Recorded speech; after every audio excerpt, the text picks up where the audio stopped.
ಒಂದು ಸಣ್ಣ ತಪ್ಪು ಯಾವ ರೀತಿಯಾಗಿ ದೊಡ್ಡ ಸಮಸ್ಯೆಗೆ ಎಡೆ ಮಾಡಿಕೊಡುತ್ತೆ ಅಂತ ಹುಬ್ಬಳ್ಳಿಯಲ್ಲಿ ನಡೆದಂಥ ಈ ನೈಜ ಘಟನೆಯಿಂದ ನೀವು ತಿಳ್ಕೊಬೋದು. ಬನ್ನಿ ಹಾಗಿದ್ದರೆ ನಮ್ಮ ಹುಬ್ಬಳ್ಳಿಯಲ್ಲಿ ನಡೆದಂಥ ಒಂದು ನೈಜ ಘಟನೆಯನ್ನು ಈ AI ವಿಡಿಯೋ ಮೂಲಕ ನಿಮಗೆ ತಿಳಿಸ್ಕೊಡ್ತೀನಿ. ಹುಬ್ಬಳ್ಳಿಯ ಒಬ್ಬ 15 ವರ್ಷದ ಯುವಕ ತನ್ನ ಮನೆಯಲ್ಲಿ ಕೂತಿರ್ತಾನೆ.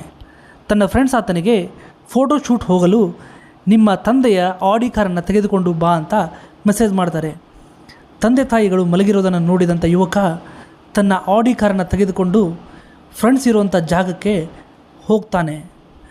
ಹೋಗುವಾಗ ತುಂಬ ಮಜದಲ್ಲೇ ಹೋಗುವಂಥ ಯುವಕ ತಮ್ಮ ಫ್ರೆಂಡ್ಸ್ನ ಭೇಟಿಯಾಗ್ತಾನೆ. ಅಲ್ಲಿ ಆತ ಕೆಲ ಹೊತ್ತು ಅವರೊಟ್ಟಿಗೆ ಟೈಮ್ ಪಾಸ್ ಕೂಡ ಮಾಡ್ತಾರೆ. ಅವರು ಆಡಿ ಕಾರ್ ಜೊತೆಗೆ ಸೆಲ್ಫಿ ಹಾಗೂ ಫೋಟೋಗಳನ್ನು ಕೂಡ ಕ್ಲಿಕ್ಕಿಸ್ಕೊಳ್ತಾರೆ.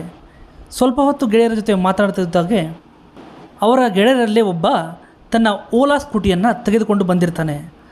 ಆತ ಅಲ್ಲಿಯೇ ರೈಡ್ ಮಾಡೋದು ಹಾಗೆ ಸ್ಟಂಟ್ ಮಾಡೋದು ಕೂಡ ಮಾಡ್ತಿರ್ತಾನೆ. ಅವನ ಫ್ರೆಂಡ್ಸು ಬೇಡ ಬೇಡ ಎಂದು ಹೇಳಿದರೂ ಸಹ ಕೇಳದ ಯುವಕ ತನ್ನ ಓಲಾ ಚಾರ್ಜಿಂಗ್ ಸ್ಕೂಟಿಯನ್ನು ಬಹಳ ವೇಗವಾಗಿ ಚಲಿಸುತ್ತಾ ಆಡಿ ಕಾರ್ಗೆ ಬಂದು ಡಿಕ್ಕಿ ಹೊಡಿತಾನೆ. ಈ ರೀತಿಯಾಗಿ ಡಿಕ್ಕಿ ಹೊಡೆದಂಥ ಯುವಕ ಸ್ಪಾಟ್ನಲ್ಲೇ ವಿಧಿವಶವಾಗ್ತಾನೆ, ಅಂದರೆ ಸತ್ತು ಹೋಗ್ತಾನೆ. ಸೊ ನೋಡಿದ್ರಲ್ಲ, ನಾವು ಮಾಡೋ ಒಂದು ಸಣ್ಣ ತಪ್ಪು ಯಾವ ರೀತಿಯಾಗಿ ದೊಡ್ಡ ಸಮಸ್ಯೆಗಳಿಗೆ ಕಾರಣವಾಗುತ್ತೆ ಅಂತ.